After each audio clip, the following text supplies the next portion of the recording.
quatrième tentative de faire cette vidéo. En fait, j'arrive pas à parler de ce que j'ai envie de parler parce que en fait, j'arrive pas à exprimer mes idées.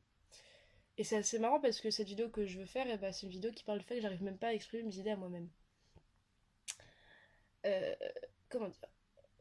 Les romans que j'ai écrits, enfin que j'avais pour projet d'écrire, en tout cas les deux premiers, au début dans ma tête c'était juste des histoires. Et après j'ai trouvé le sens. Et seulement après avoir eu les histoires, enfin après avoir connu les histoires, j'ai réussi à trouver le sens que je voulais leur donner.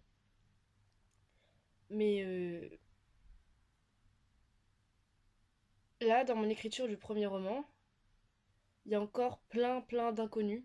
C'est-à-dire de choses qui sont là, je sais qu'elles ont un sens, mais je sais pas lequel. Mais je sais qu'elles ont un sens.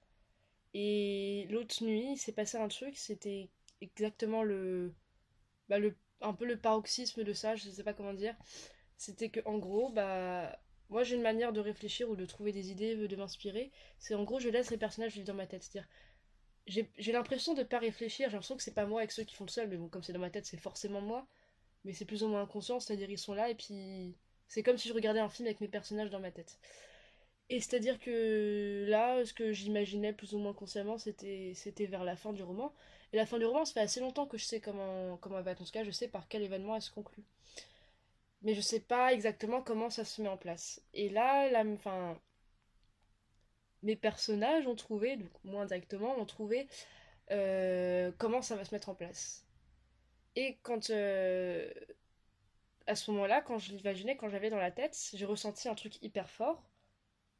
J'ai ressenti que ça avait un sens vraiment très profond dans tout le sens que je veux donner à mon roman et à mon projet de roman, que c'était vraiment un truc central, mais je sais pas quoi. Et c'est souvent comme ça, c'est-à-dire que j'ai le concret, je sais pas que j'ai le concret et que j'ai pas l'abstrait, c'est pas ça. Je connais certains des sens qui sont dans mon roman, mais il y a des trucs que j'ai qui me viennent comme ça et qui sont complètement inexplicables, mais je sais qu'il y a une explication, c'est pas juste comme ça parce que je trouve que l'histoire est sympa. C'est comme mes personnages. Les personnages, ils sont très caricaturaux. Déjà à cause de certaines de mes inspirations, mais ils sont très caricaturaux. Mais parce qu'ils représentent quelque chose. Et que de toute façon, je veux pas faire du réalisme. Du coup, je m'en fous qu'ils soient caricaturaux, plus ou moins. En tout cas, pas du réalisme du 19e siècle, hein, le genre de réalisme, on peut dire. Mais j'ai plein de trucs comme ça dans mon roman.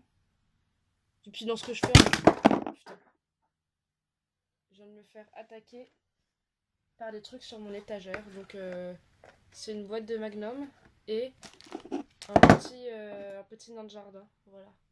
Ça va faire tomber dessus. Oui, donc qu'est-ce que je disais?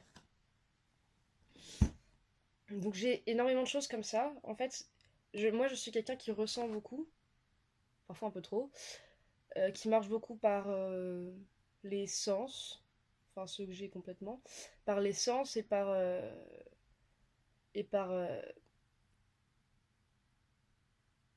le ressenti intérieur. Ouais, je l'ai dit que ça allait tenir.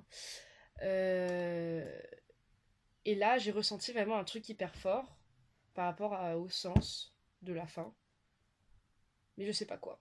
Et du coup, je me demandais si. Enfin, je suppose que ça arrive à d'autres personnes, que c'est arrivé à d'autres personnes qui ont maintenant pu l'expliquer, et du coup, je me demandais ce que vous en pensez. Voilà.